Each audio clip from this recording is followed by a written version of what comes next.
we're speaking with Mary Grace Smith Allen Wade, my mother, and she's here to tell us her life story. Mother, go ahead. Well, I'm Mary Grace Smith Allen Wade, and I was born on January the 26th, 1922, at the home of my grandparents, Cyrus and Grace Ann Neff, in Winder Ward, Murray, Salt Lake County, Utah. On my records it says Murray, but actually my church records it states that it's Winder Ward.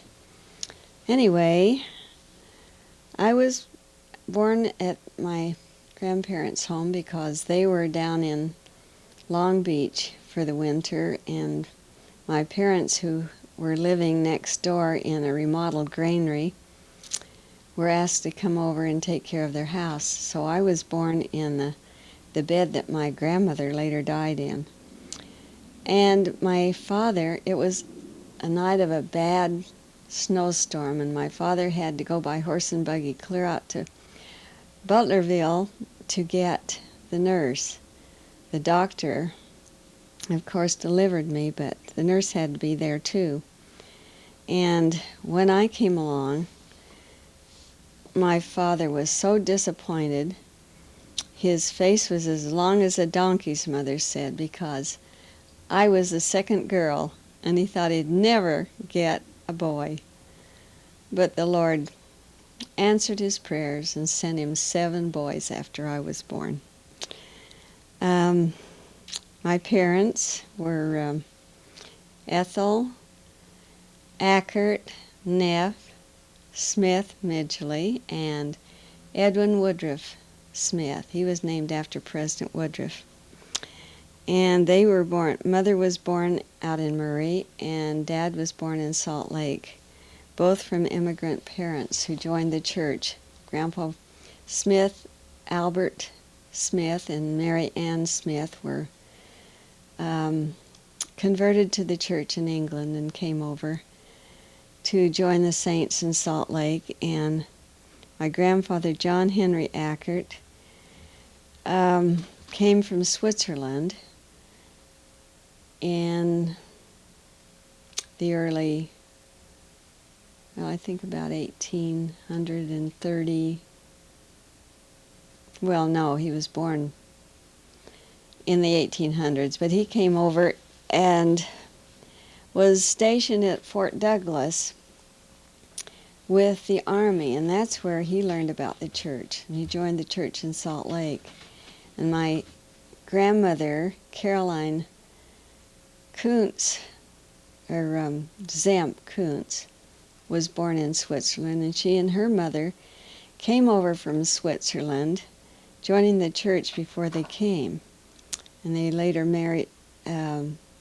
were married to John Henry. She was married to John Henry Ackert. Grandma. My grandmother was married to John Henry Ackert after he joined the church in Salt Lake.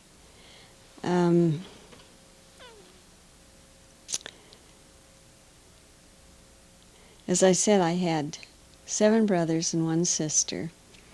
And their names are Vivian first, then me, then Lloyd, Edwin Lloyd, Edwin Lloyd, and then Stanley Neff, Raymond Ackert, John Storton,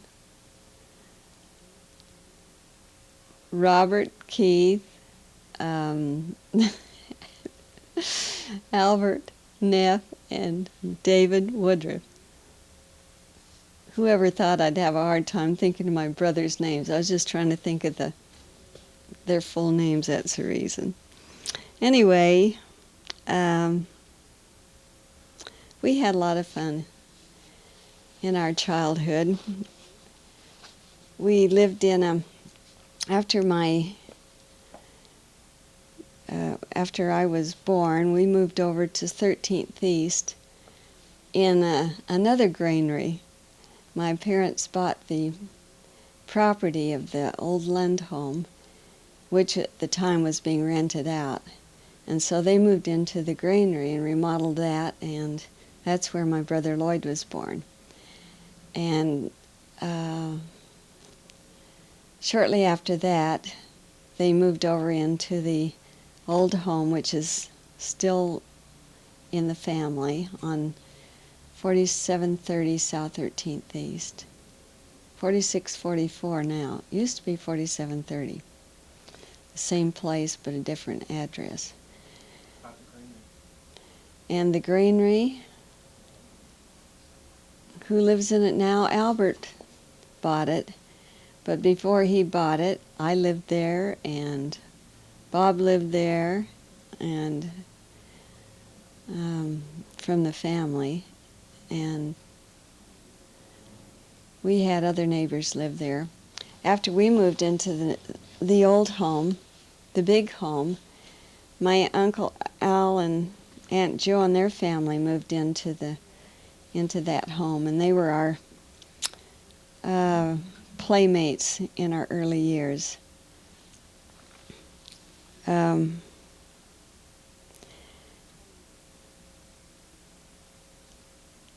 We used to visit Grandma and Grandpa Neff and Grandma and Grandpa Smith quite often. Vivian was more or less Grandpa Neff's favorite, and she used to go over there and stay a lot. And I would go and stay at Grandma and Grandpa Smith's place. In fact, I was there when my mother and Vivian both had diphtheria. I went and stayed there with Aunt Kate, taking care of me, because she was taking care of Grandma and Grandpa. Grandpa had had a stroke and was in a wheelchair, so she stayed home and took care of the two of them and me. And the one thing I remember when I was staying there, and I was only, I guess, about 2 or 3 at one time. Not when I was a small baby and they had diphtheria, but later on I was staying there, and I crawled under the stove and got my head stuck. I didn't know whether I was ever going to get out. I was pretty scared, and so even though I was maybe 3 years old, I still remember that. Christmas time was the fun time at our house when we were growing up. We had a round table in the dining room, and we put our socks, pinned our socks around the round table and with our names on it. And Christmas morning was a real bedlam, because we had drums and horns and xylophones and whistles, and everybody was playing with their musical instrument all at the same time. My mother really did enjoy music, and she taught us to enjoy music, even though that wasn't music at that time, but we all had the opportunity to have some musical education.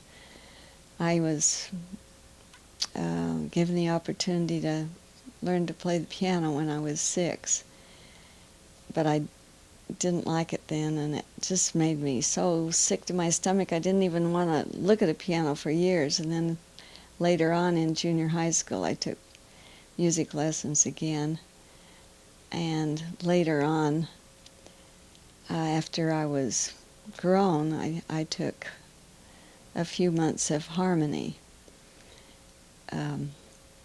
which was really fun to do. But I don't play the piano much. In fact, I can't play it at all anymore. Look at those hands. See? Aren't those awful?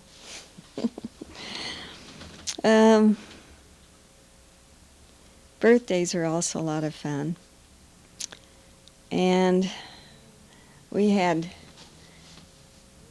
watermelon bus and corn bus in the summertime.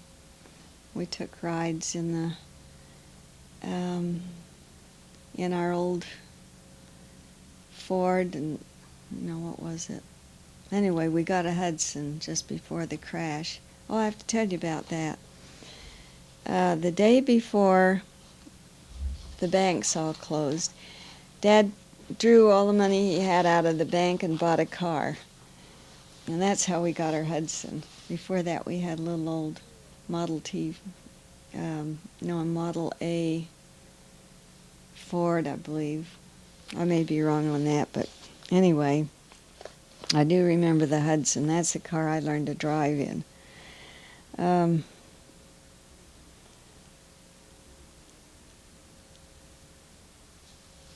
forgot to tell you how I got my name. I was named after my two grandmothers. And my mother insisted that I be called Mary Grace. A lot of people tried calling me Mary, but that didn't even sound right to me, because my name was Mary Grace.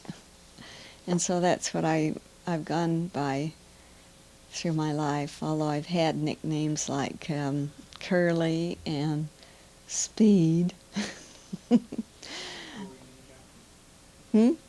I was named after Mary Ann Smith and Grace Ann Neff. My Uncle LeVar, who was Mother's foster brother, he was adopted by Grace Ann and Cyrus Neff when he was a baby, and Mother was in her teens. He used to come over and visit us, and we used to visit over at Grandma and Grandpa's when he lived there, and he used to take quite an interest in Vivian and I, and he called her Charlie because she was so dark she reminded him of Charlie the Indian. And I was called Dan, and I don't know why, to this day. And since he's passed away, I can't ask him. Other nicknames I had, my brothers called me Sissy when they were little, and then they called me Maydays. And even later years, I would get kidded by being called that.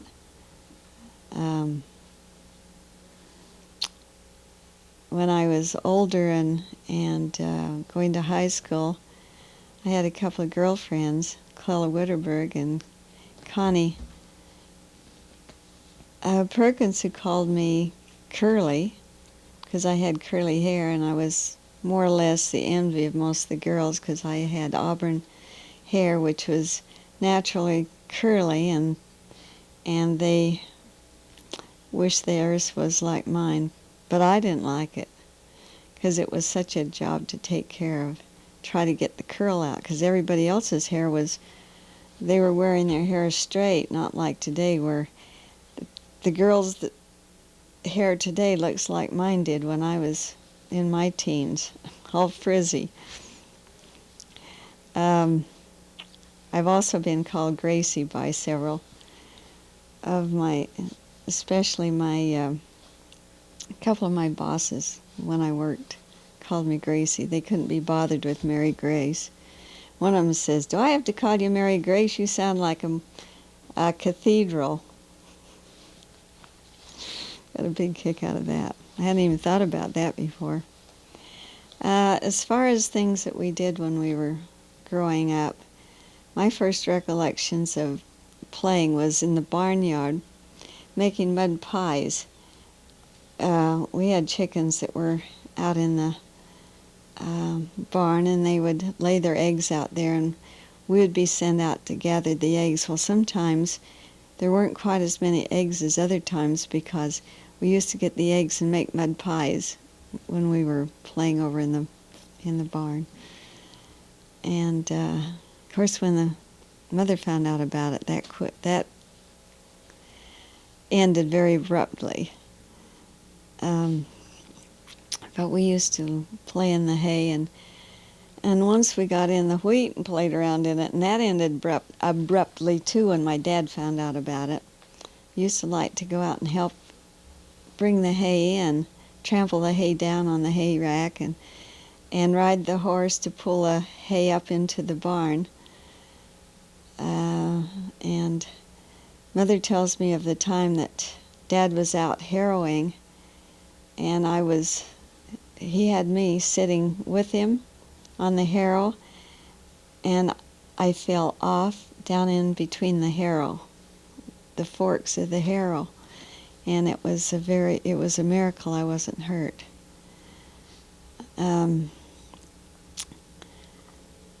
My brother Stanley had Down syndrome, and my parents did everything they could to help him to have a normal life. And when he was about 5, they had started the American Fork Training School, and because it would give him the opportunity to go to school with the handicapped children, they enrolled him there. And he was down there until later on, after my mother married Cord Midgley. And then they took him out and were going to take him home, but that didn't work out, so they put him in another home for the handicapped, and he's since died. He died in 1980, in June. And how long did he live in America for? Until he was probably around 40 or so. Then they really wanted him to move out to make room for other children anyway. But he was so loved by everyone there that they hated to see him go. He had such a pleasant personality and so cooperative and helpful. They would teach the boys, how to do things, and they worked on the farm and in the kitchen and did all kinds of things. He loved music and a guitar. He always liked to have a guitar. But to get on with what we did, when he was down there, we used to ride down on Sunday afternoons and take him out and go on family picnics over to Saratoga or up the canyon.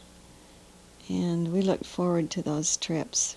We kept very close in touch with him, and so we enjoyed those visits. In fact, that's where I learned to drive, going back and forth to American Fork with a car full of kids. I remember the fun times Vivian and I used to have with our cousins, Vida Erickson and Mary and Marguerite Wagstaff.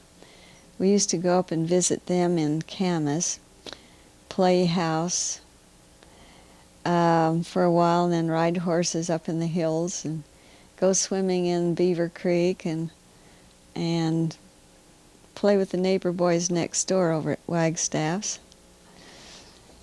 And later on, we went to the dances with Jonas and Vida and Mary, and had a lot of fun times with them. We also played in our orchard, our apple orchard in back of the house, and back of the orchard was barren ground, hills, and we used to go back there and play cowboys and Indians, hiding in the hills. We'd go down and swim in Cottonwood Creek that ran down below the house. Winter times, Dad would flood the pasture down below on 13th and 48th, and we'd go sliding on the ice. I had some hand-me-down ice skates, but they were just the kind that you strap on the shoes, and I didn't have enough strength in my ankles to skate too well, so I'd take the skates off and just slide. We'd go sleigh riding down the little hills around the neighborhood, and we'd hook the sleigh up to the horse and go sleighing in the wintertime, and go coasting down the hills.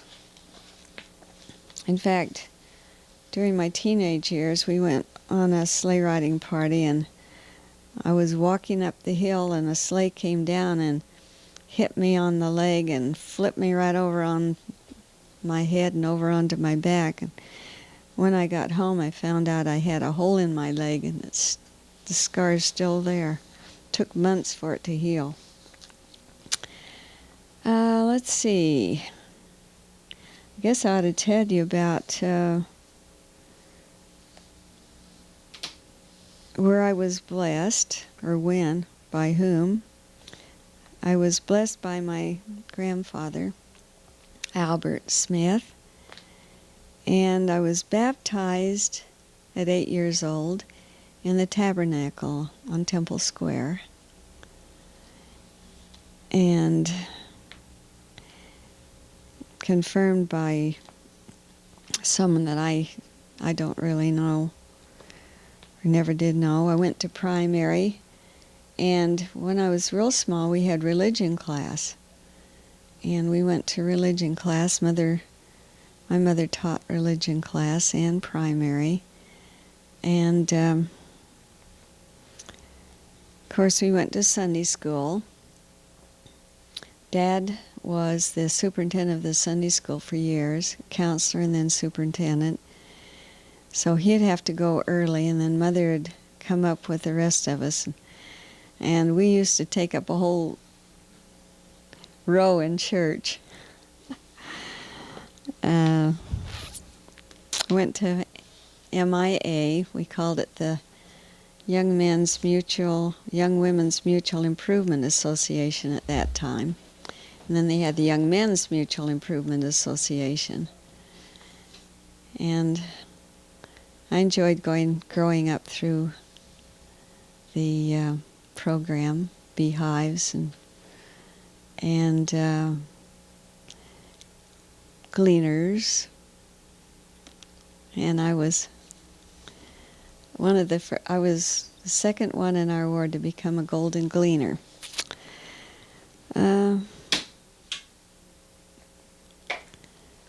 One of my favorite teachers was Ruth Korn, and it's interesting, I met her not too long ago when we were down in Palm Springs going to church. She came in and sat right beside us in Relief Society.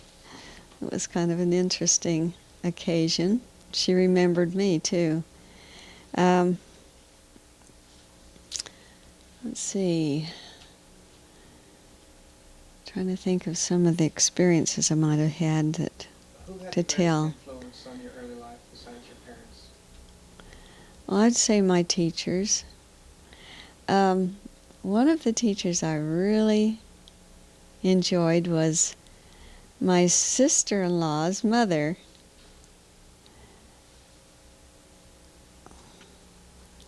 Now I can't think of her name.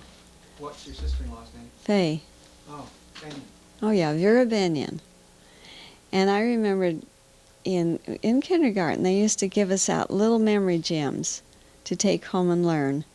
And that was more, I don't know, it was really good for me to learn all those memory gems. They were sacrament gems that we used to learn repeat in Sunday school. And we'd learn them, before a lot of the adults did. One of the faith-promoting my first faith-promoting experience that I ever had was when I was a preschooler, and Mother and Dad had gone to sacrament meeting and left us home alone. I think it's because one of the kids had a cold. And at that time, or while they were at sacrament meeting, my oldest brother Lloyd got a knife and was cutting something and cut himself, and it was just spurting blood. We couldn't get it stopped, and I remembered what I'd learned about Heavenly Father watching over us. The song, "Dearest children, God is near you, watching o'er you day and night," that came to me. And I says, "Vivian, let's kneel down and pray to Heavenly Father and ask Him what to do, and to send us help." And so we did. And it was only a few minutes after that, Mother walked in the door and she said, I was sitting there in church, and all at once I got this message, go home, you're needed. She got up and left church and went home, she and Dad. And from then on, I knew Heavenly Father was watching over us. And that really gave me a testimony. And from then on, I've had a lot of very testimony strengthening experiences. I want to tell you a little bit about my schools and the experiences I had in school now. I started school in the first grade at Lincoln School on 39th South and 30 East in Salt Lake, and went through the 6 grades there. My principal there was Nathaniel Webb, and my first grade teacher was Mrs. Fonsbeck, and she was so frightening. I was afraid of school. She frightened me so. She was so stern, because I was already a little wary of going to school because I didn't know how to read, and I was wondering how I could ever go to school when I didn't know how to read. So anyway, I did enjoy school as I went into the 2nd grade, and my 4th grade teacher was my favorite, Miss Clausen. She was so kind and understanding and fun. I really enjoyed my 4th grade. And of course, you always have good teachers and those who are stern, and they may frighten you a little bit, but they also make you learn a lot much better too, maybe, than some of the others. I went to junior high school in Holiday, Irving Junior High, and Granite High School on 33rd and 3rd East. Back when I was in the 5th and 6th grades at Lincoln, I liked to memorize and recite poetry, and I used to have the opportunity of reciting in classes, and was even invited to perform in the assemblies we had. I remember reciting George Washington, Valley Forge, when Washington's crossing the Delaware is what it was, on Washington's birthday. And a lot of little poems like Little Orphan Annie came to our house to stay. I thought I'd like to continue that as a hobby, but the next year found me in junior high school among strange students who came from Holiday and other schools, and I was a little different going to junior high than grade school, and I was a little bashful, so I didn't really project myself much, or I was a little more, what would you call it? I wasn't as outgoing as I was in grade school anyway. We used to have a lot of fun parties in grade school too. There were about 6 boys and 6 girls, and we used to have parties all the time. Maybe once a month we'd get together and have a party. And when I got into junior high school, it was a combination of kids from all the schools except the school I went to. There was only 2 others that went to the, no, there weren't any other children from Lincoln that went to Irving but me, or Vivian and I, because we were on the border, and to get the bus service to school, we had to go to Irving. We could catch the bus down at the corner. So that's where we went. So I lost contact with all my friends until I went back to high school, and then they were all together. I got to see all my friends again. Anyway, I wanted to tell you about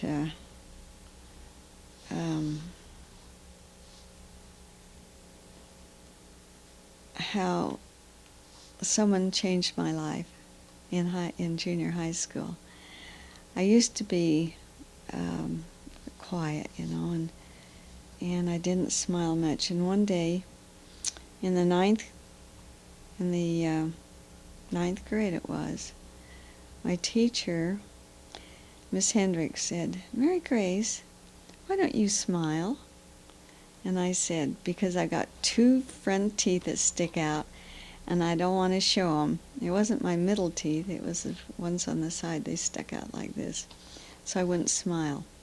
Well, the next day, no, a couple of days later, my mother says, "We're going to the dentist." Miss Hendricks had called my mother and told her, and so she took me to the dentist and got my teeth straightened. And after that, I wasn't afraid to smile. I didn't have to wear braces like they put on now. I just had a brace between this tooth and this and pulled them back in. Pulled the back teeth out to give me more room here. That took care of it. I didn't have to go to an orthodontist like you do nowadays. So anyway, she was, I really did appreciate her taking an interest in me. Let's see, about high school, I majored in home economics and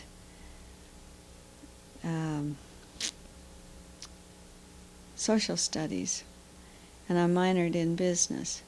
I decided to take typing and shorthand so I could get a job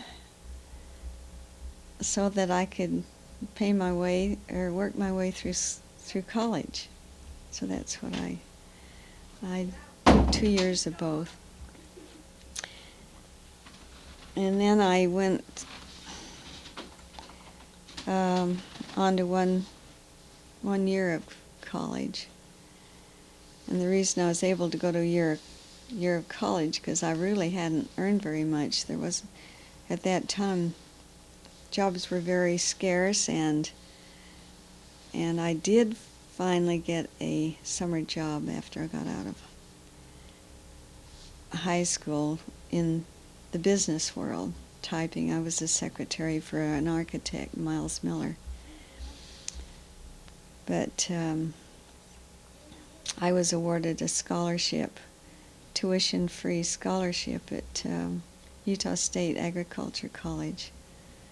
And so that gave me the opportunity of going to school. And then I was able to have a part-time job working in the cafeteria doing secretarial work for the head of the cafeteria and also helping serve at banquets and things like that. So that gave me a lot of experience as well as helped me in school. I should tell you about my jobs I had, because I did have some jobs before the secretary job. My first job away from home, and I had lots of jobs at home, cleaning house and helping take care of my brothers and doing the laundry and the ironing and raking the yard and helping in the hay and those kind of things. I was given an opportunity of babysitting a few times, but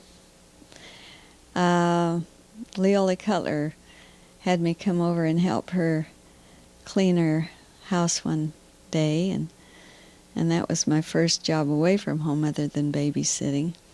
And then I worked for Ken Smith's mother-in-law, and I went in there during high school. I went in every week and cleaned her house for her. And then when I became 16, Mother and Dad took me into town and I got my Social Security card. And then we went to the employment office, and looked to see if there were any jobs available for the summer. And I was able to get only one job available. And so we went over and had an interview with this fellow, and the job was selling peanut brittle. This fellow would make it in his store and sack it, and then he would hire girls to go out and peddle it. So the summer before my junior year, I should say, in my junior year, I went around Salt Lake City to the different places of business, handing out samples of peanut brittle and selling them. The idea was to get them hooked on the peanut brittle so they'd want to buy a sack or a pound or what have you. 35 cents a pound is what it was then. And since we had such a big family, I hated to ask my folks for money for spending for school things, so I wanted to keep the job while I was going to school, so I got special permission from the principal, Mr. Hatch, to take a day off from work. Day off of school once a week, and I would sell candy, make about $15 or $20 a day, which really helped so I could save money for the things I needed, for clothes and school expenses and so forth. So that was my first, second job, or first, second, third. Then when I got out of my first year of college, I didn't feel like I had enough money to go back. I was named next in line for a scholarship from the home economics department. I was chosen as next to the most outstanding freshman in the home economics, School of Home Economics at Utah State. But since I didn't get the scholarship, I decided I would go to business college and brush up on my shorthand and typing and take bookkeeping and so forth so I could get a good job, which I did. I went for only 6 weeks though, and I was able to get a job working for the chiropractor that my mother was going to, and that I went to because I was having some problems with my back. So I worked as a receptionist and bookkeeper and assistant, all around Girl Friday in this chiropractic's office. And I worked there until the war broke out, and then the Remington Arms plant was hiring people to make bullets. And so I applied there and got a job there as a machine operator. And I worked there until it closed down. And then I went to work at Utah Power and Light in the chief engineer's office as a secretary and clerk typist. And I did a lot of the filing and typing for all the engineers in the department, and even took letters shorthand from the chief engineer and the consulting engineer. And then when my husband Reed came home from the service, I, of course, quit work and went with him to Florida, where he was to be stationed. Later on, or a year later when he came home, I decided to go to work again so that he could go on to to school and finish his schooling. So I went to work for a real estate office. And I worked there about 2 weeks, and I broke out with a rash, and I went to the doctor, and he says, "You go home and go to bed, you got the measles." So that was the end of that job, because I had a real bad case, and I was, my eyes hurt for a long time after that. Then I had an offer to help this friend of mine the Scots, she was going to have her 6th child, I think, or 7th child. So I went up and took care of her family while she went to the hospital. And after that, I didn't do anything more until I got a call from Utah Power and Light again and asked me if I'd come back to work for them for vacations, and so I did. And then I was expecting Ken, and I said, I want to stay home and take care of my family, so I quit work again. And a couple of few years later, I went back to work again for them at their request, and then I got pregnant again, and so I quit work again so I could have Vanette. And after that, I didn't work again because we moved up to Seattle, and I sold Christmas cards and a few things like that, but I didn't do much until years later when Ken was going on a mission. He was out of high school and going on a mission. I decided I better go to work again and help with the expense of sending him on a mission. So I went to work for Arneson Products. Well, first of all, I went to work for Carl Coombs in outdoor advertising. And I only worked there a few months, and they didn't need me any longer, so I worked at Macy's during Christmas just during the Christmas rush. And then I went to work for Arneson Products, who made the pool sweep. And I worked there for,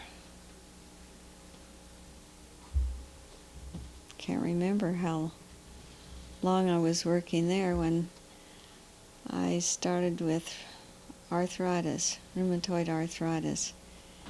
And I pushed myself and kept working and thinking, well, I can't get along without me. I got to keep up. We need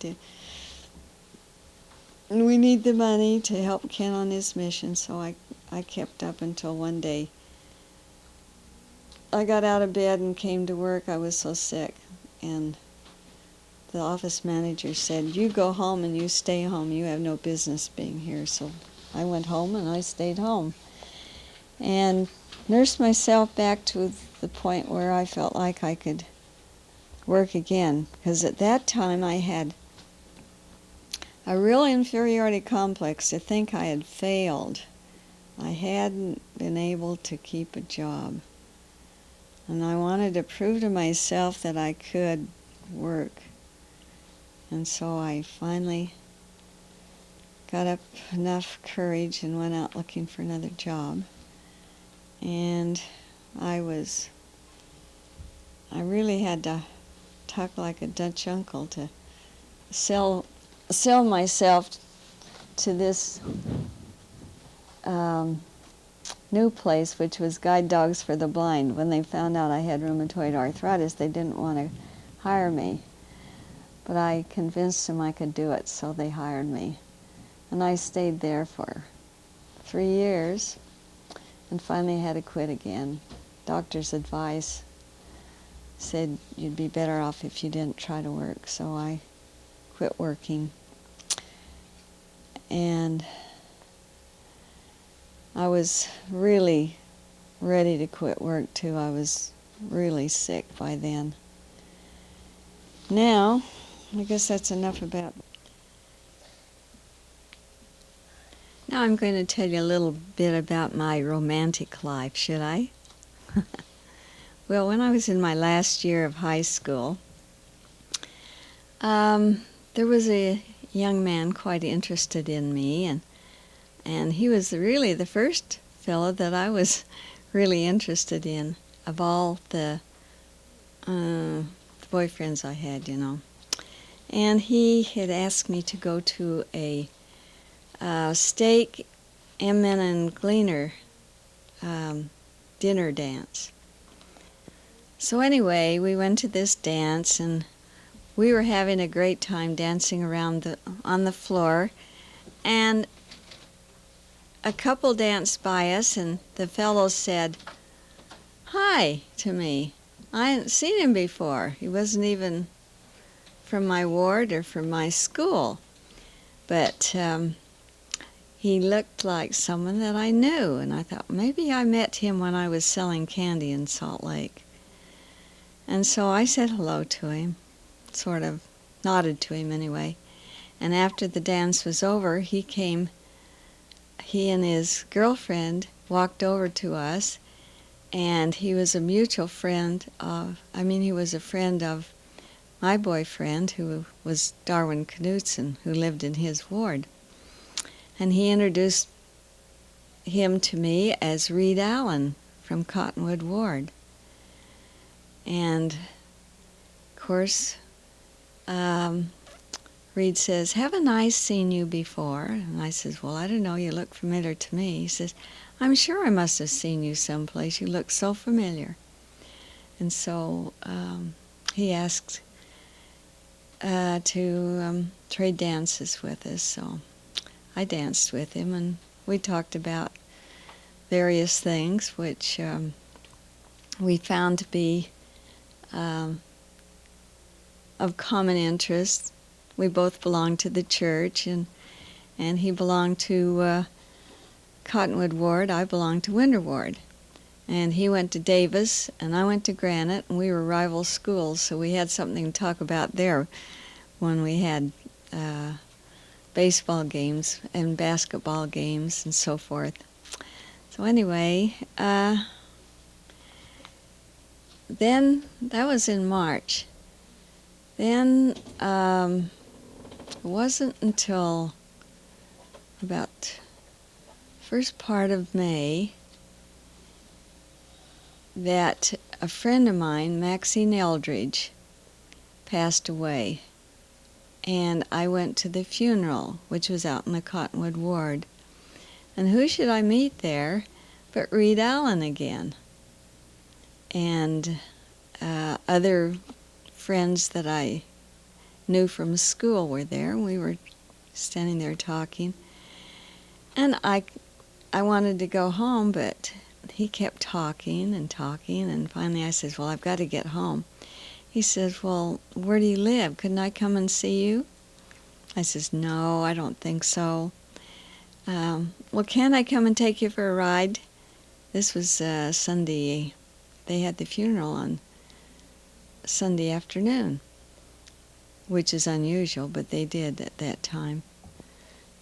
Well, many of my school friends were at the funeral, and among them was Darwin Knudsen, and after the funeral, when I walked out on the steps, he was standing there waiting to talk to me, and who should be standing there with him was this fellow, Reed Allen, that I met at the dance.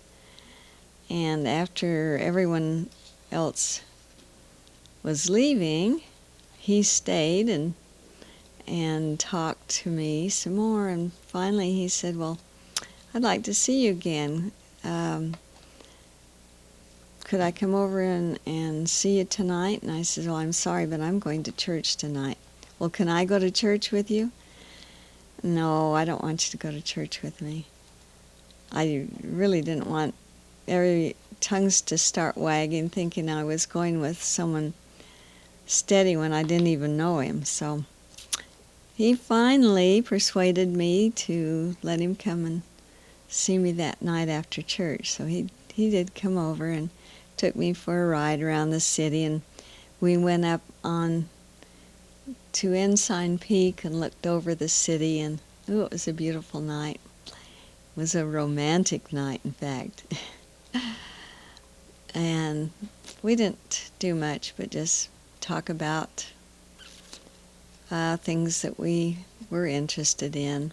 And then he took me home, and he asked me if he could see me again, and I says, well, maybe someday, but I'm busy in school now, getting ready to graduate. I've got lots of lessons, and I don't have time to date. So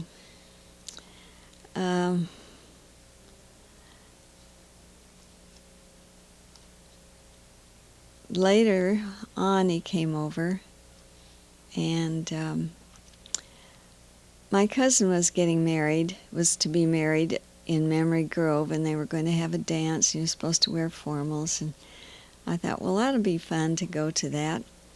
And I didn't really want to go alone, so I asked him if he'd go with me, and he did. So we went to, that was our second date. We went to Memory Grove and danced and walked around the park. It was a beautiful setting. And we just got better acquainted and liked each other. But I was kind of interested in Darwin, was hoping he had asked me to the graduation dance. And I kept waiting, and he didn't ask me. So I asked Reed if he would like to go to my graduation dance with me, and he readily accepted it. And the night of the graduation dance, he gave me a beautiful corsage and a compact, and we had a real nice time. Later on, I found out the reason Darwin didn't ask me to go to the dance is because Reed told him that to leave me alone, that I was his girl. And they became rather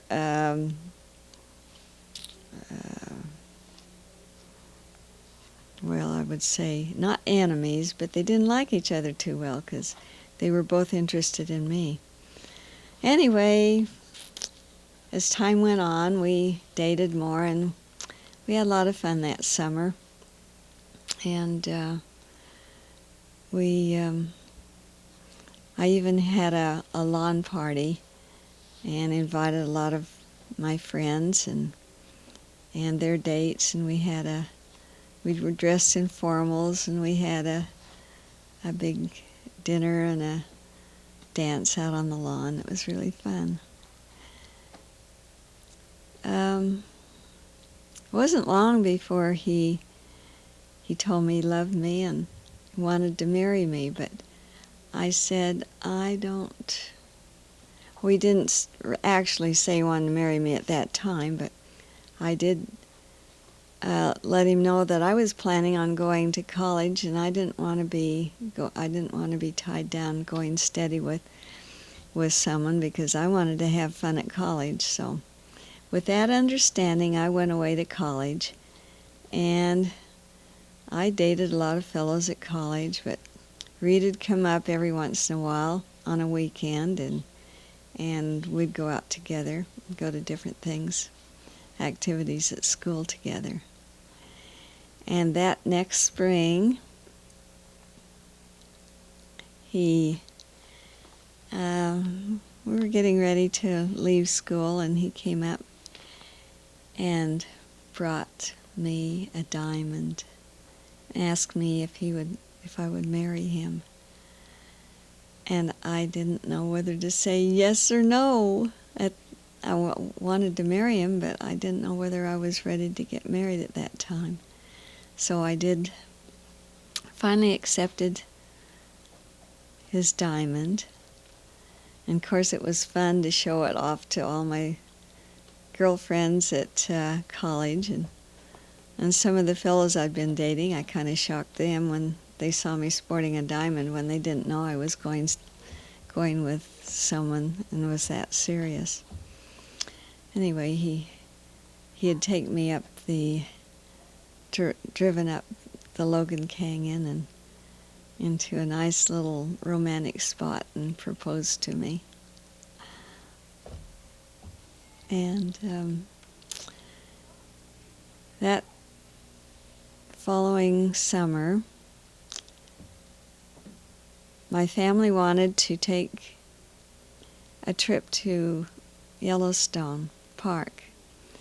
And of course there were 8 of us, and we couldn't all get in one car. So they told me if I wanted, I could invite Reed to go along. So he took his car, and my 2 youngest brothers, David and Albert, and Reed and I drove in one car, and the others drove in the other. So we had 2 cars going, and we had a lot of fun up in Yellowstone. That winter, we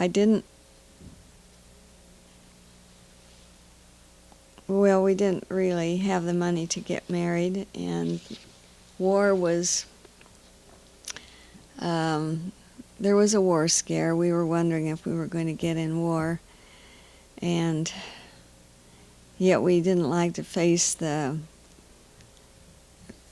reality of war.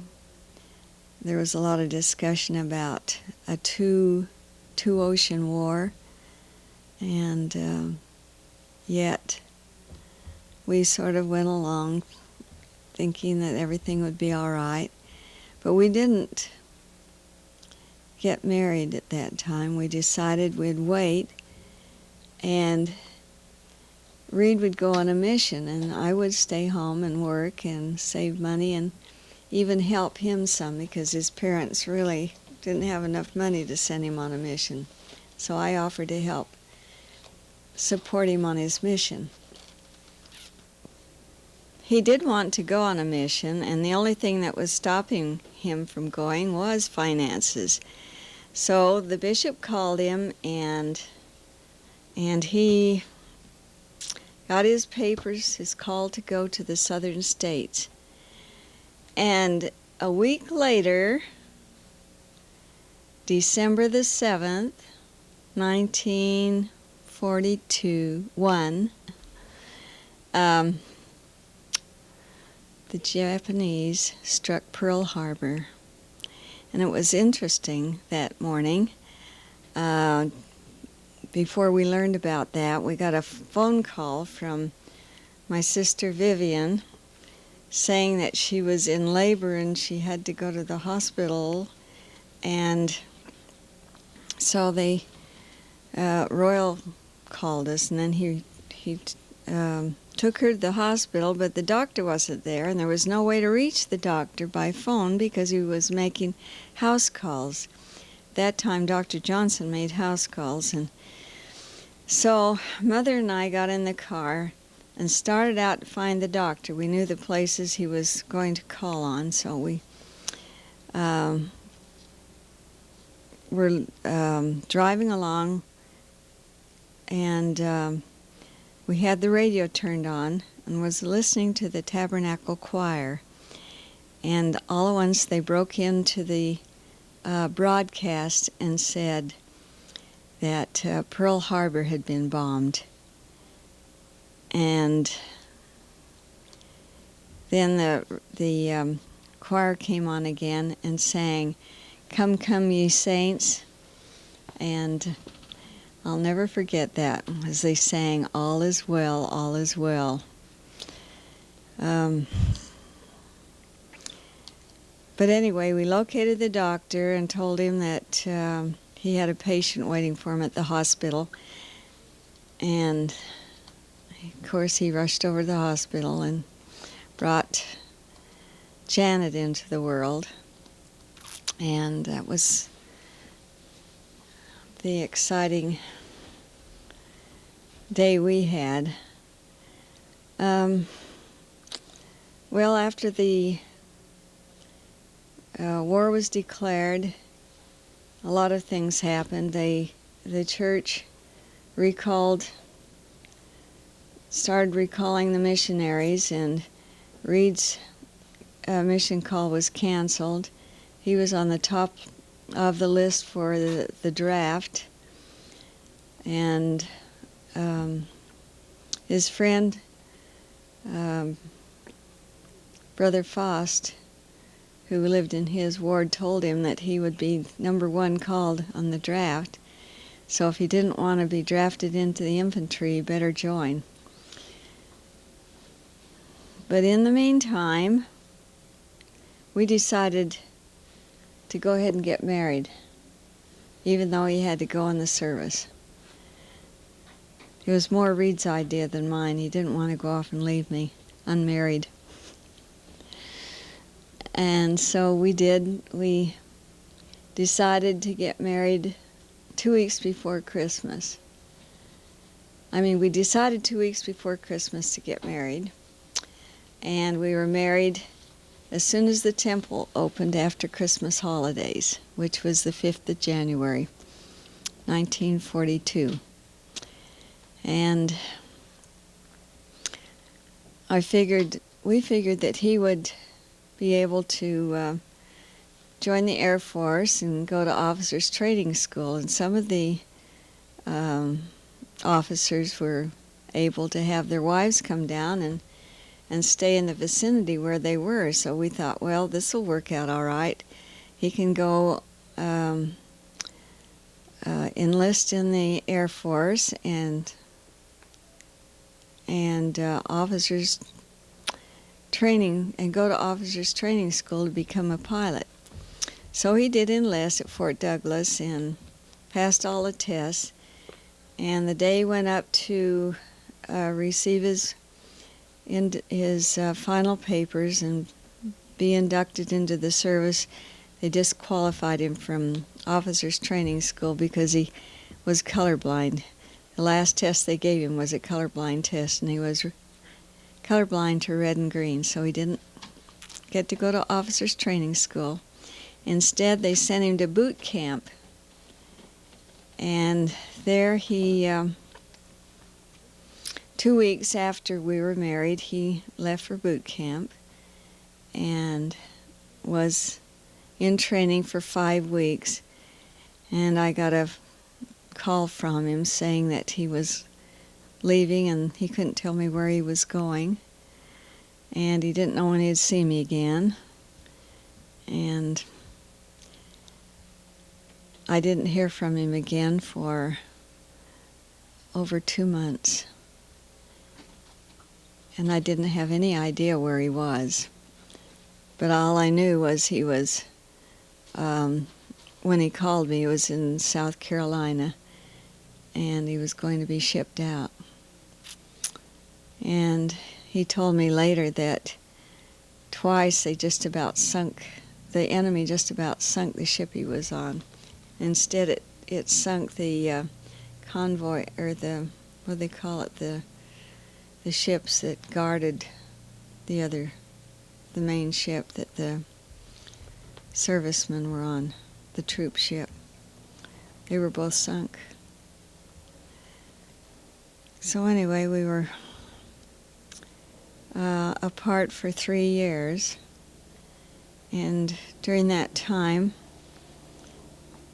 I had been called to be the president of the YWMIA, and I worked in the MIA for a year.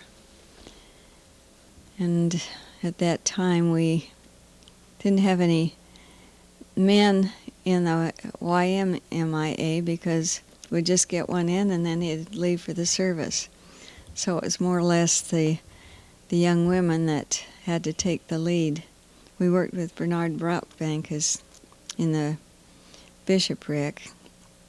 He was over the mutual program.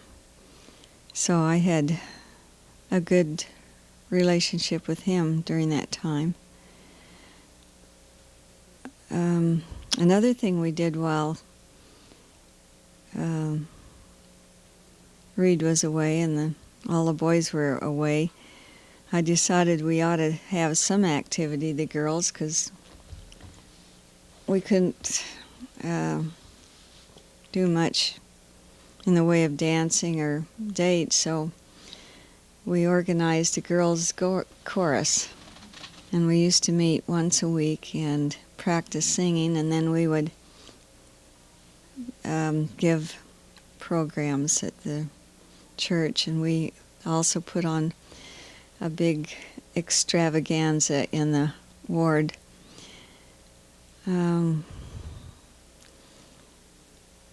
Just before the end of the war, or just before Reed came home, we put this big program on. Anyway, after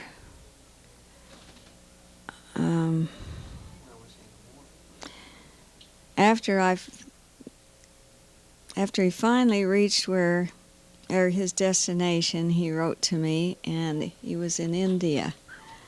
Of all places, we didn't realize there's any war going on in India, but there really wasn't. But the United States were going into India and setting up air bases so that they could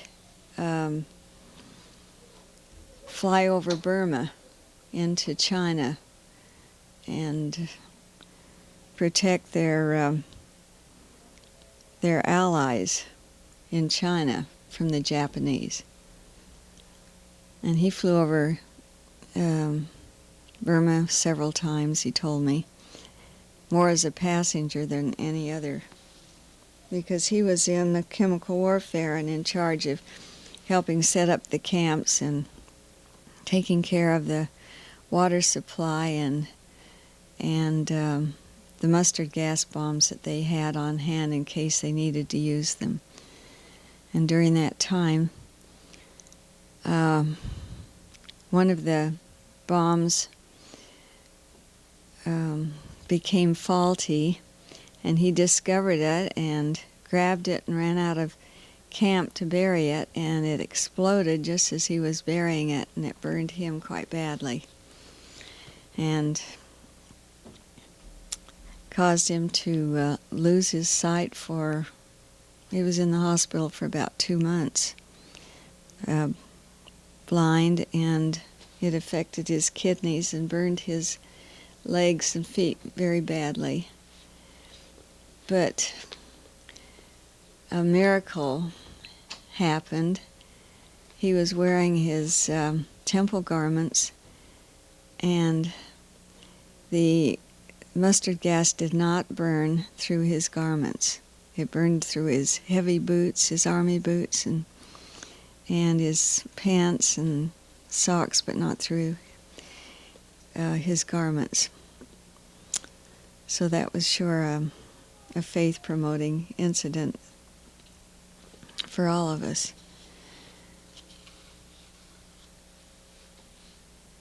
Three years later, just before Christmas, he came home, and we were able to spend Christmas together. And then he was sent to Santa Monica for R&R, rest and recuperation, for 2 weeks. And I was able to go with him. And he asked for to be assigned to a place on the West Coast, so they sent him to the West Coast of Florida. And there he stayed in Tampa for about 6 weeks, and then they moved him into Tallahassee, near Tallahassee, Thomasville, Georgia, which was 30 miles from Tallahassee. And there he stayed for a year. What year? That was in 1944, I guess it was. 3 years from 42 was 45.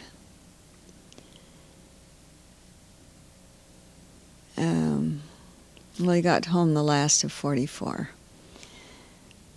and I went with him. And we'd heard that housing was very hard to find, so on our way down, or we bought a used car from some friends in the ward, and we took the Lee Lorimer and Verta, his new bride, with us, and dropped them off in Denver, and continued on to Florida. But we stopped in Memphis, Tennessee, and bought a little trailer that we could use to live in. And it was great when we were in Tampa. They had a nice RV park there. But then when he was sent to Georgia, we were in a little town that wasn't very hospitable to the servicemen, and they didn't have any place for trailers, so they allowed us to park at a service station, or the service station attendant allowed those that were in the service to park their trailers there, and there were some workmen that were working on the sewer line for them that also parked there. And we'd been there just a short time when the city fathers met together and decided they didn't want the white trash in their little town, so we had to move out of the city limits. One of the members of the Chamber of Commerce learned about it, and he had a big place out in a wooded area, so he invited us all to move out there. So we had a nice place under the pine trees where we stayed for the remainder of our stay there. About the October, I guess it was in October, no, I guess it was September, he had applied for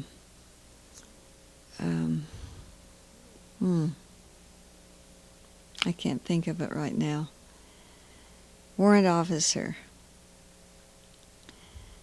And it finally came through, and he was sent out to Denver, Colorado for additional training in actually it was in chemical warfare, I guess, because he said he went to school to learn about all the things he'd been doing for the last 3 years. That's the way the Army works. While he was in Denver, he left me in Georgia because we couldn't afford for me to go out there too. And when my folks learned that he'd come out and I was still back home, they sent me a train ticket to come home.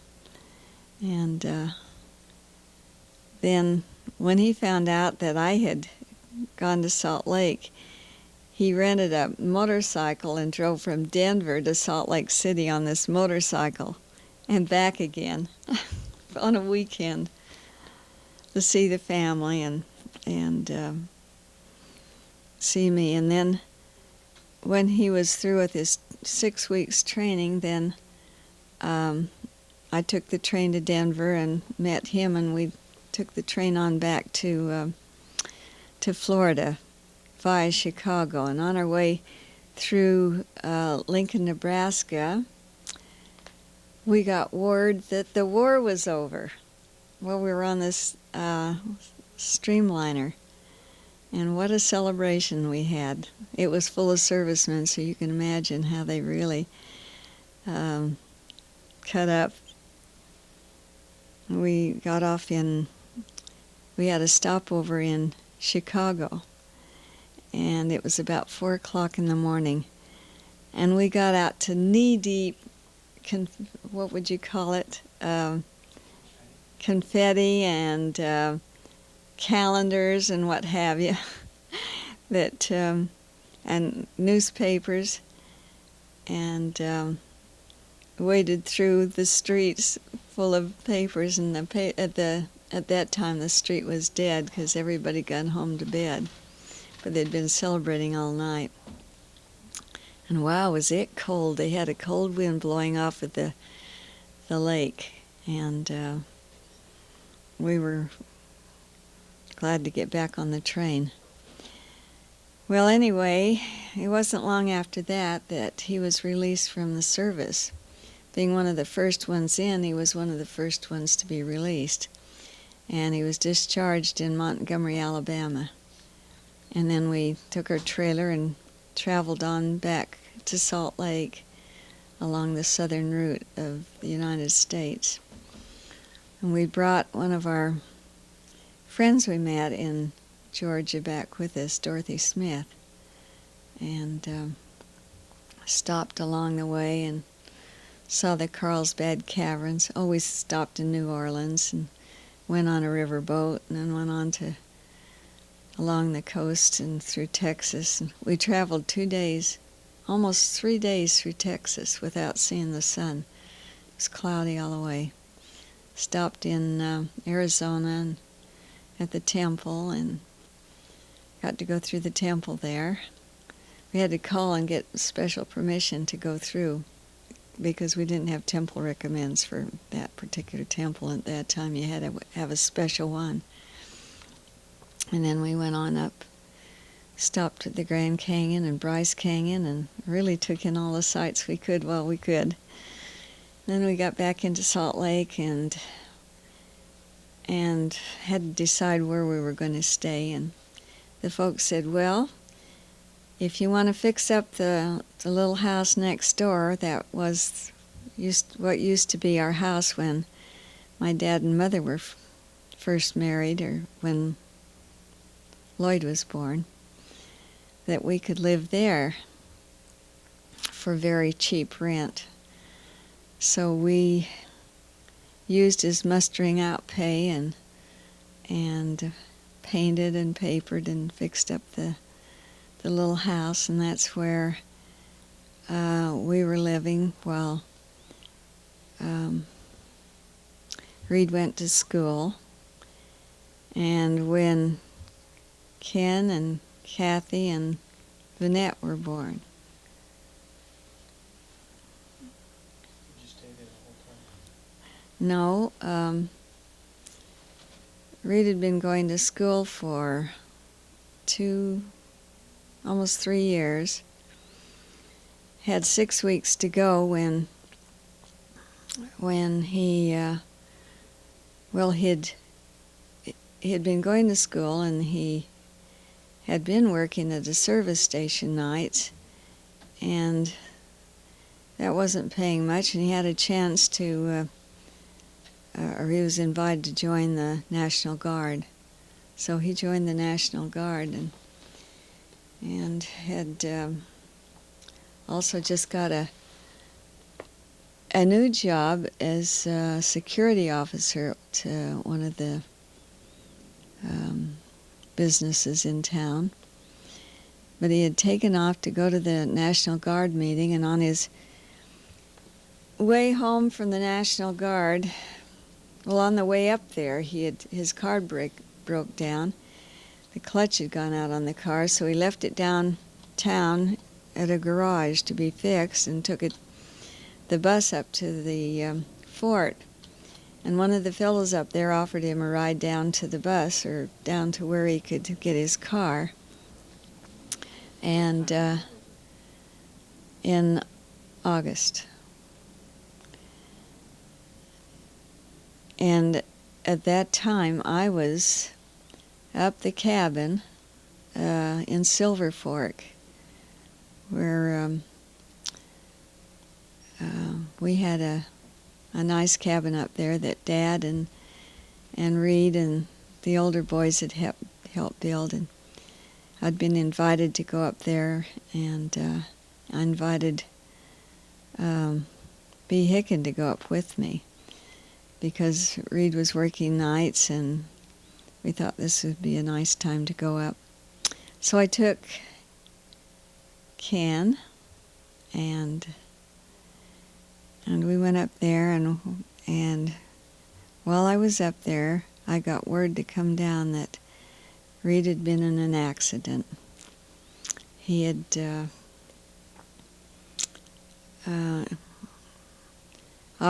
taken accepted this ride from this fellow on the back of his motorcycle. And as the fellow went around a curve, he hit some loose gravel and the motorcycle skidded and threw them both off, but it pinned right between a utility pole and the motorcycle and smashed his femur, and he got a comminuted fracture.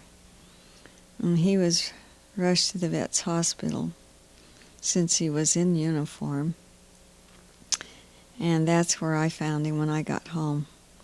And I was 6 weeks away from delivering my second child, Catherine.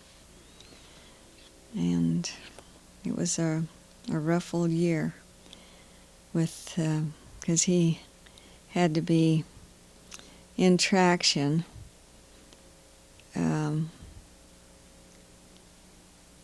flat on his back, and he laid there for 6 weeks almost, waiting for that leg to heal, and it didn't heal, so they finally did a bone graft and then put him in a double spica cast. And he laid in that was in that double spica cast for 11 months. And of course, 6 weeks after the accident, Kathy was born, and he surprised me. The veterans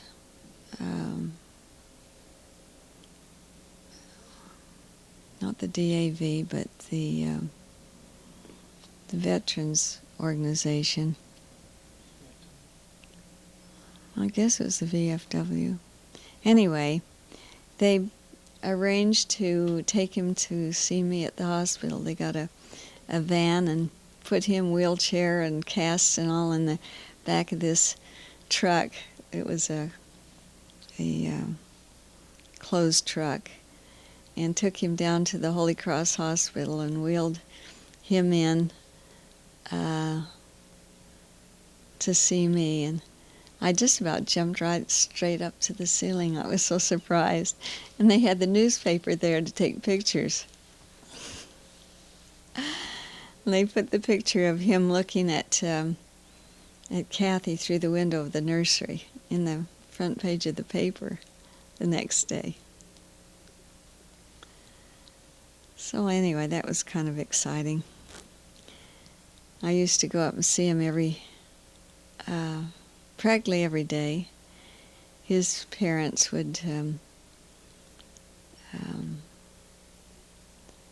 Rebecca and William Allen would come by and pick me up and drive up to the hospital to see him.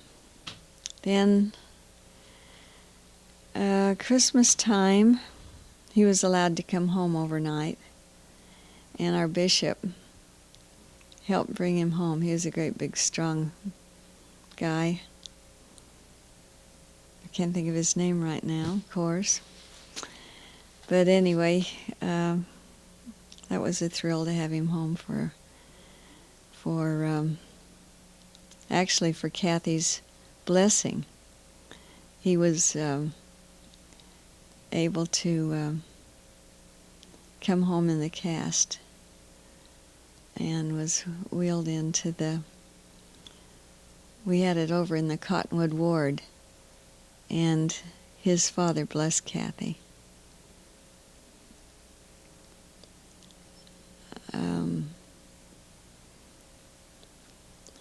You were blessed. I mean, Ken. Ken was blessed by his dad. And none of the family was there because my mother and father were out of town. And, Grandma and Grandpa Allen, your Grandma and Grandpa Allen came to it, but my parents were out of town. And, well, anyway, it was a rough year. He was in the hospital for 11 months and was released to come home in a wheelchair. And he didn't stay long at home. He wanted to get back into school and finish his schooling because he'd lacked 2 weeks of graduating. So he went back to school as soon as he could get on crutches and finished the semester that he had lost the year before. And since he was still unable to get around without crutches, he couldn't very well get a job. So he decided to go on and take a 5th year in engineering and go into industrial engineering as well as mechanical engineering. He actually got his degree in mechanical engineering. And then he took this 5th year because he'd already had some 1 year and a quarter before he went in the service. And then what happened? Oh, when he went back to school, we decided to move out to the airport village where it would be less expensive to live, even though we were only paying $50 a month for rent at our little house on 13th East. We had to pay utilities, and it amounted to quite a bit, and the folks really needed to get more income from their house anyway because they were supporting missionaries. My brothers Lloyd, and then Raymond, and then John, and then Albert all went on missions. And Bob didn't go, and neither did David. They both got married too early to go on missions. So we moved out to the airport, and he finished his schooling out there while we were out there. And we were both active in the church while we were out there. I was inducted into the Relief Society immediately as homemaking leader, and then counselor, and then I was finally put in as president. And while I was out there, I also went back to work for a while, and it was kind of a big job working and being primary or Relief Society president. Oh, and I was also Sunday school coordinator, junior Sunday school coordinator at the same time. And I decided I wanted to have another child. 2 wasn't enough.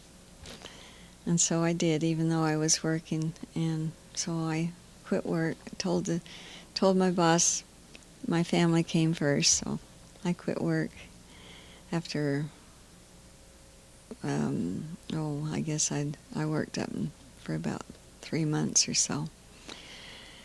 And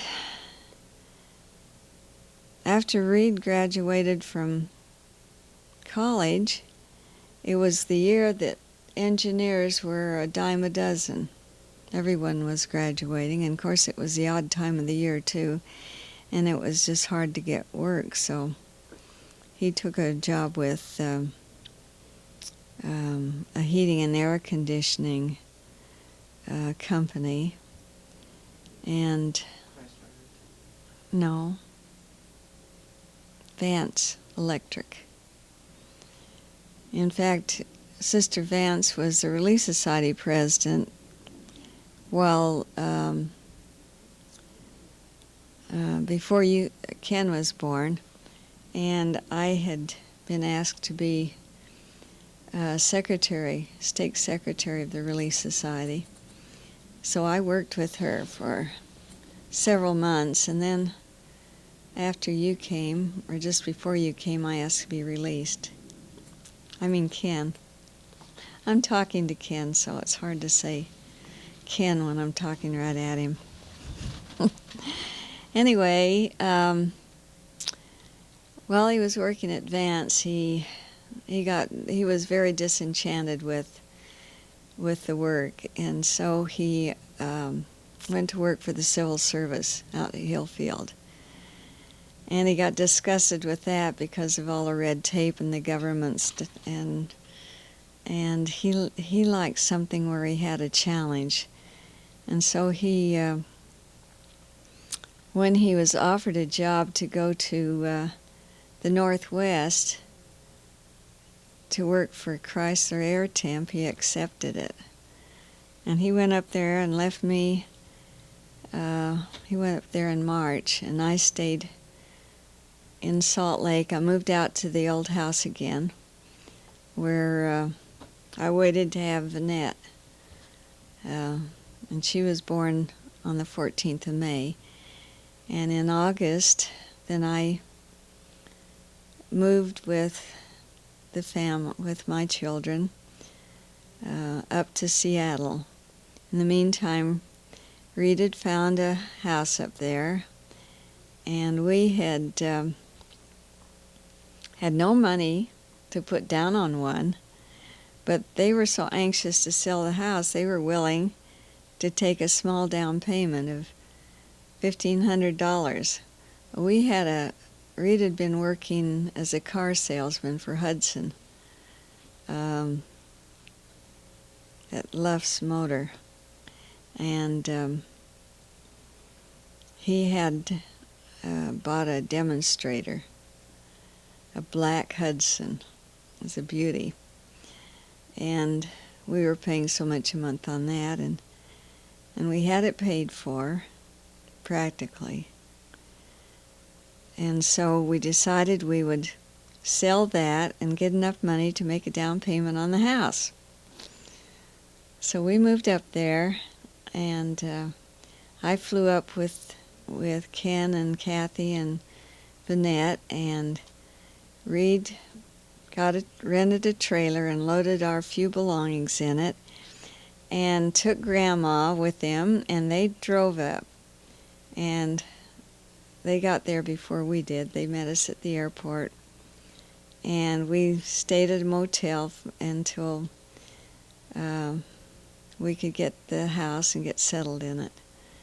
And then we moved into the house out on 1821 East 185th Street in Lake Forest Park out of North City, north of Seattle. It was still in the Seattle district. And there we lived for 5 years. And in 1954, Scott came to town, the youngest of the family of 4. He was born in Seattle at the group health hospital there.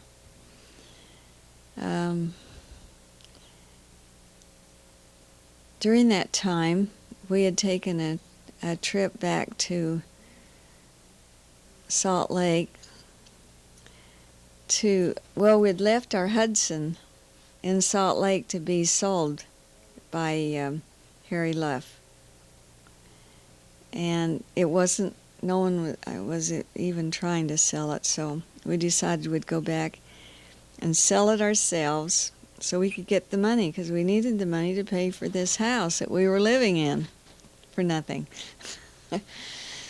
So we did. We went back and advertised it in the paper and sold it right off the bat for $1,500, just exactly the amount of money we needed to make the down payment on the house. And then it was at Christmas time, or Thanksgiving time. So we stayed for Thanksgiving, and then we headed home the next day. And as we were going up through Oregon,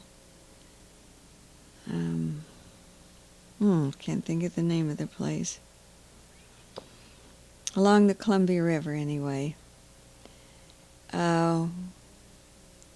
it had turned dusk, or started to turn dusk, and it had been raining, and it had turned cold. And as we were traveling up the highway, we didn't realize it, but we were traveling on black ice along the Columbia River. We'd crossed over the Columbia River Highway, and we're headed home when, going up this long hill, I was driving, and there was a big log truck in front of us, and he was going about 10 miles an hour. So I decided to pass him rather than try to follow behind that big truck. And as I pulled over into the other lane to pass, I started to skid. And the car fishtailed, and I got panicky, and I said, "Reed, what'll I do?" And he grabbed the wheel and to help control it, and it fishtailed and hit the gravel and flipped it, turned it, it stopped it real suddenly and flipped it, and over it went, completely over and back on its wheels, and kept sliding, and it was still behind the truck. And as it slid into the log sticking out of the back of the truck and hit the corner of the car and just wrenched the whole frame of the car. And Ken and Kathy were in the back seat. It was a station wagon that we were driving. It was actually the Chrysler's company car. And they were in between pillows and suitcases, so they really didn't get hurt much. Ken got a mashed ear, and Kathy got a bump on her forehead. And I was thrown out one side into the gravel along the edge of the road, and I could look down and see the railroad and then the river down below. And I got up. In fact, Reed got out of the car, and I don't know how he ever did it to this day, because he landed on his feet. And he ran over and picked me up, and we looked to see if the children were all right. And Vanette was nowhere. She had been in a crib wedged in between the front seat and the middle seat, and Ken and Kathy were in the back. The bed was there, but it was broken, and no baby. And so we started looking, and we looked down the street, and there she was, laying on a blanket in the middle of the road. Not crying, not hurt, nothing. It was just like she'd been picked up and laid down there. We took her in to the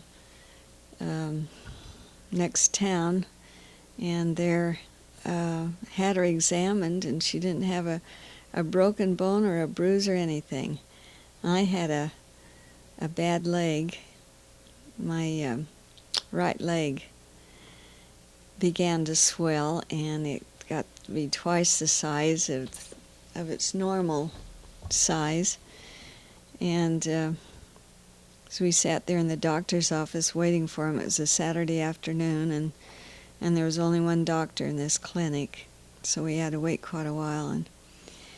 And they were concerned that I'd broken my leg, but luckily I hadn't. I'd just broken the blood vessels. But it did knock my kidney loose, so I had a floating kidney and a bad ear where I hurt myself I skidded in the gravel on this side, and I hit this leg, I guess, on the steering wheel as I went out of the car. Anyway, got over that. Took me a year to get over that. And then we took the bus home from the place where we were, and left the car there. And we were so glad to get on the other side of the mountain where the weather was nice, and it was green and beautiful, and it was great to be home again.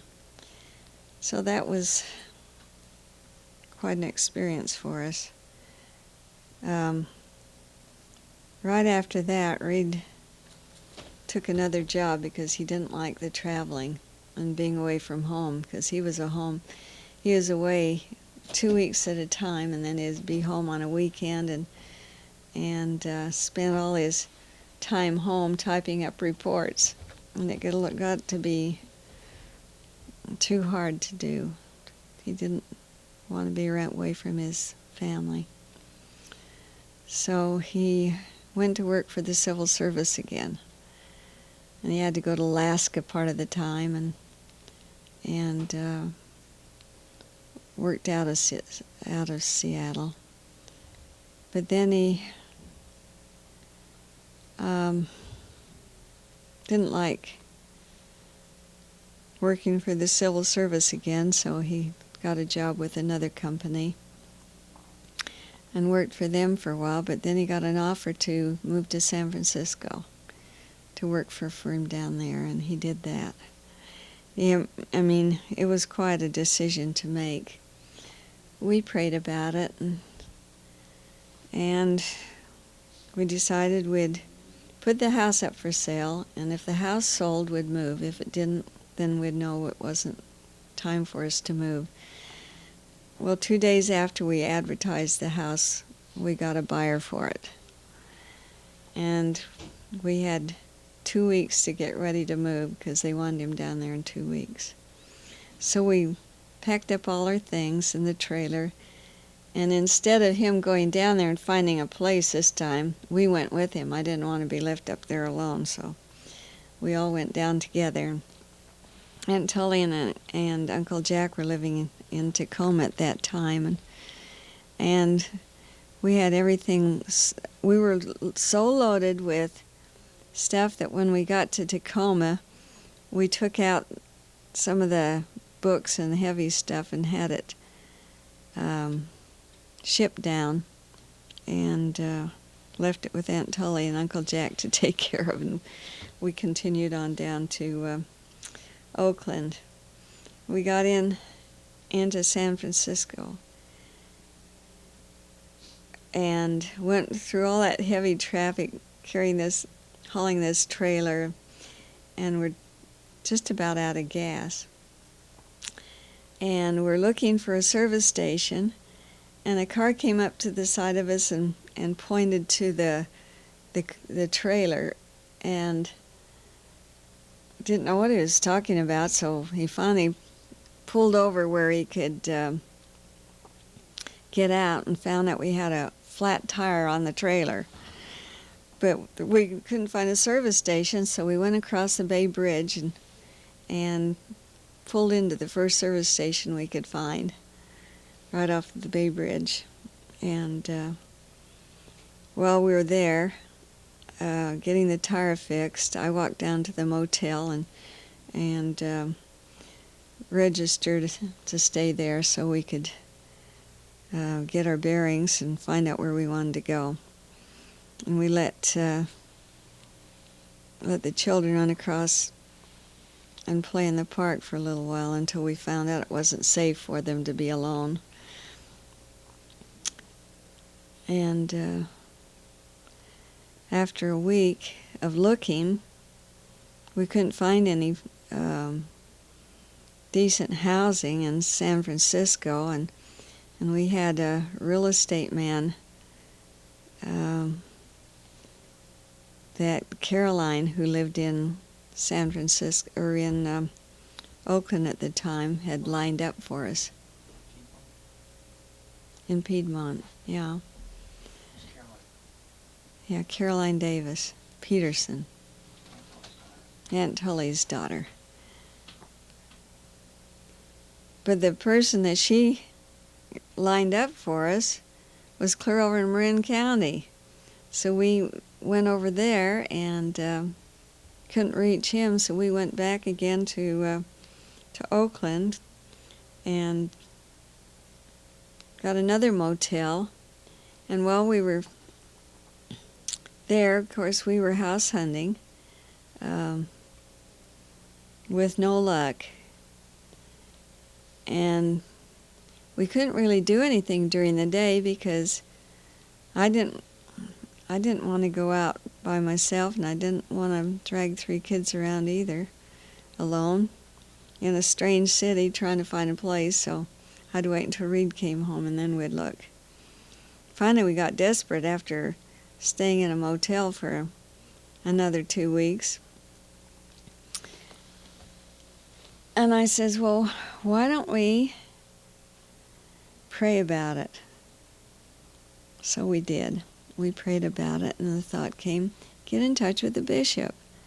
So we looked in the directory and got the name of the bishop and called him, and he said, well, I don't know of any housing, but if you call this number, you can, one of the members of the High Council is in real estate. Maybe he knows of a house for rent. So we called him, and he says, well, you know, the Phelps who live in this ward have rented their place out while they're on a mission down in New Zealand. And I understand that the people that are living there are not paying their rent and they're being evicted. So why don't you get in touch with the children of this couple and see about renting their place. So we did, and they rented the place to us. And we stayed there for a year, and that's where Ken and Kathy and Vanette went to school. Yeah, she started school in kindergarten there. The Sequoia School is where you went, on Lincoln.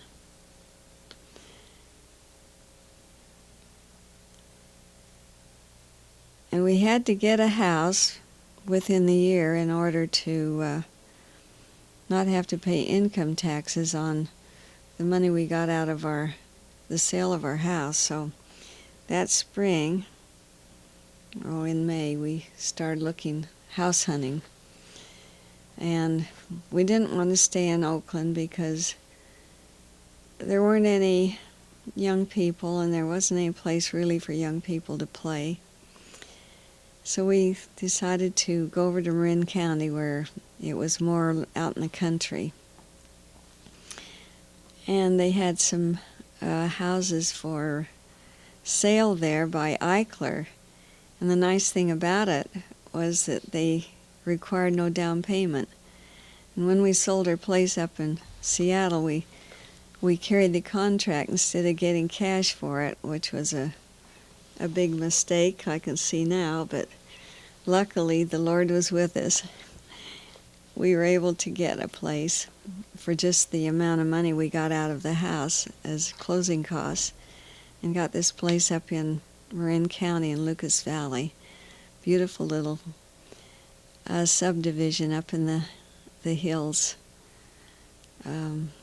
which was a little country lane at that time that we had to travel to, and the school in that area was a one-room school, and up until just a few years before we moved there, it was still holding school, and in just a short time, they had to start building 2 new schools. They didn't have any in Lucas Valley, and the children went over to Terra Linda to school until I think Vanette started. Vanette went to school over in Terra Linda, and you in not Silvera, in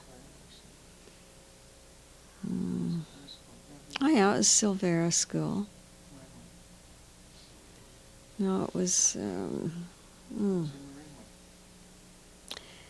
That isn't where you started school.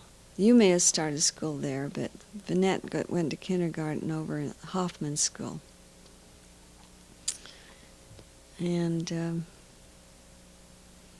then they built the Miller Creek Middle School.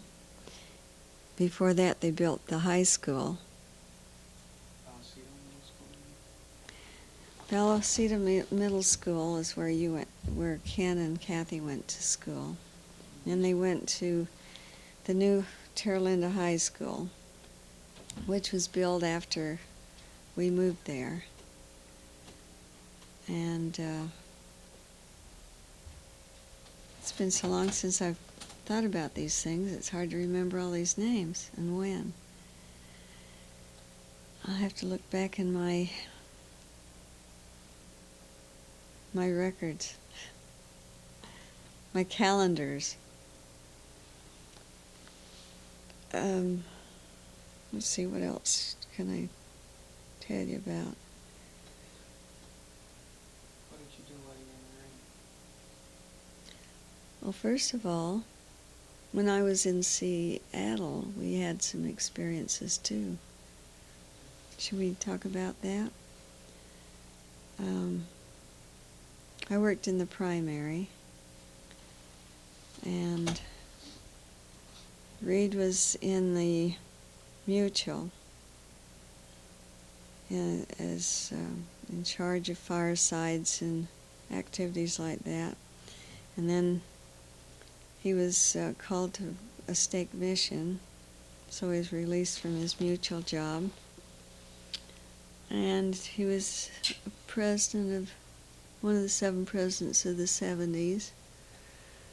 And we had a lot of activities in the 70s quorum up there.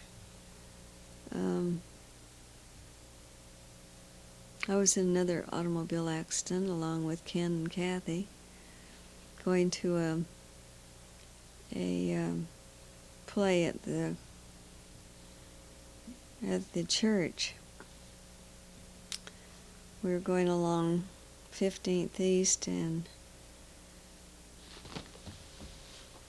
I had pulled a car in front of me pulling a trailer had stopped to make a left-hand turn into a driveway, and I'd pulled up to a stop waiting for it, and as I was stopped, a car came up from behind and smacked into me and knocked me into the trailer and knocked the trailer across the street and down the street a block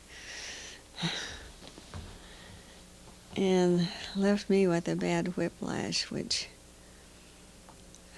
caused me a lot of suffering and pain for a long time. And at that time, Scott was only 6 months old.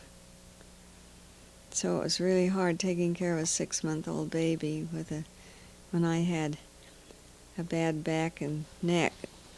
And so it took quite a while for it to heal. And well, I finally was able to get someone to come in and stay with the children. And I went over and stayed with Aunt Tully for a while just to rest, give the muscles a chance to heal.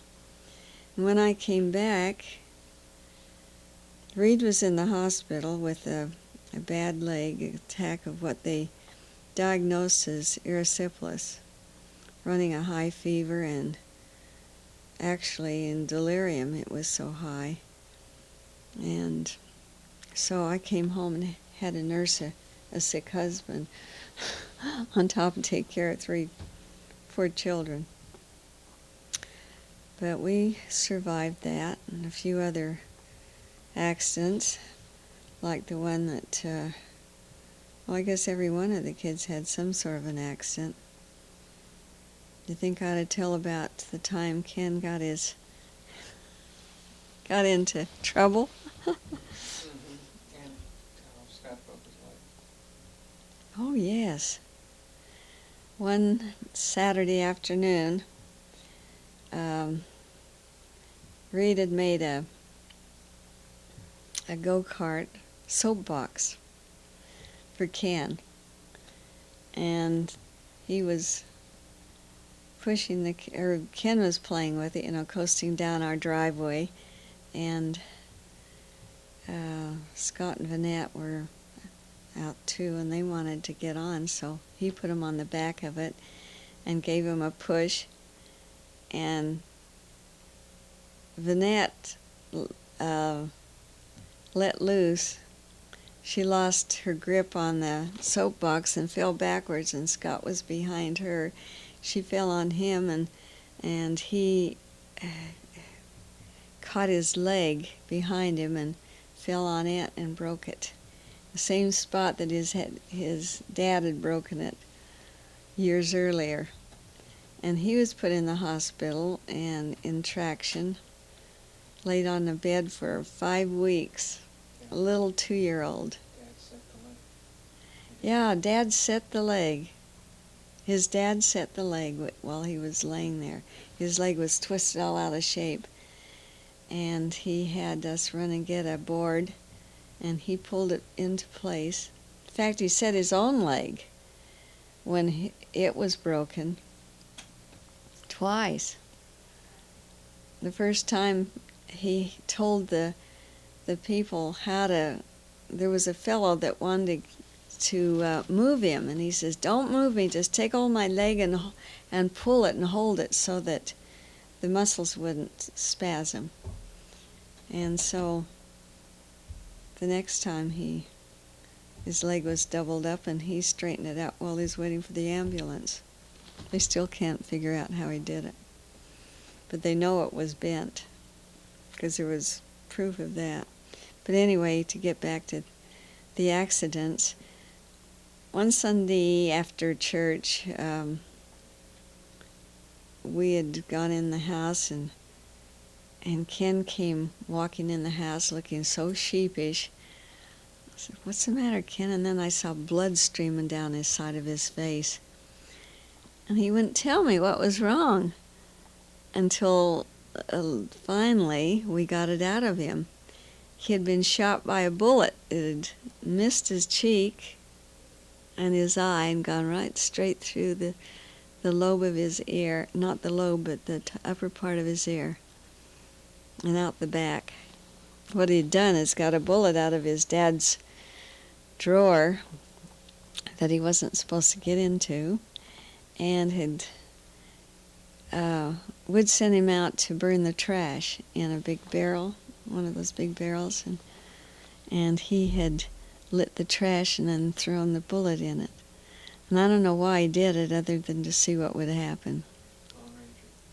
Lone Ranger. Anyway,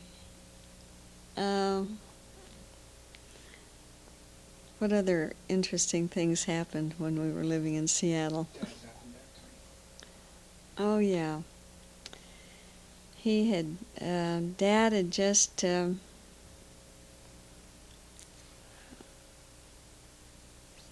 changed jobs. And he was working for this new company when he came home sick as could be. Took him to the doctor, and the doctor checked him and says, "You get him to the hospital, he's got appendicitis." His blood count had really jumped high, and so we took him into the hospital. And since we didn't have any money and we didn't have a car, we had $300 set aside to buy a car. And when we went to the hospital, we went to the community hospital because we told the doctor we didn't have any money. And they took me in a room and asked me if I had any money in the bank, and I told them we did. They said, "Sorry, we can't take you here." I said, "But this money is all we've got to buy a car, and we don't have any car or any transportation." We were using a rented car because his company car had, of course, was out of commission, and we'd sold our other car to get the down payment for a house, and so we were just using this old clunk of a car. And so we had to take him. He was, had taken him in, was getting him ready to perform the operation, and they sent him to another hospital. I had to take him, in fact, and we got him in just barely in time for him to be operated on before it burst. They said it was just ready to pop. But he did did survive through it. In fact, he was only in the hospital about 3 or 4 days. Went back to work in less than a week. Even though he didn't feel like it, he went to work. But he was between jobs and between insurance, so we didn't have any insurance either. That's why we tried to get him into that other hospital. Can you think of any other things that might have happened? Oh, and we went over to visit Aunt Tilly and Uncle Jack quite often. They lived in Tacoma. And one time when we were over there, Ken ran into a door and buried it in his forehead, and he's carrying this scar to this day. And Kathy slipped and fell on her head and got a concussion, and Scott fell down the stairs, and it didn't even hurt him. He landed on his head, and it saved him. It's when he lands on his leg that he gets in trouble. He was sure good in the hospital, though. They all thought he was just a wonder kid because he was so good. I used to go in and feed him every day. I was primary president. And Reed was on a mission, and Scott was in the hospital, and I was going this way and that way, just like Sue is now. We had to travel so far to get to church and just everything that it was a drain on me. And so finally, Bishop Fagg came to me and he says, "I think this is too much for you, Mary Grace. I think we should release you and give you a rest." So they released me just inside of a year and gave me 2 more jobs. Cub Scout leader, or whatever you call it, and nursery teacher in the primary. And I found out I was busier then than I was before, but I sure enjoyed working with the Cub Scouts. We had a nice little group. Ken was my favorite cub. Remember when we put on that skit with Smokey the Bear? You wore my fur coat. We won the first prize. Well, that was our life in Seattle.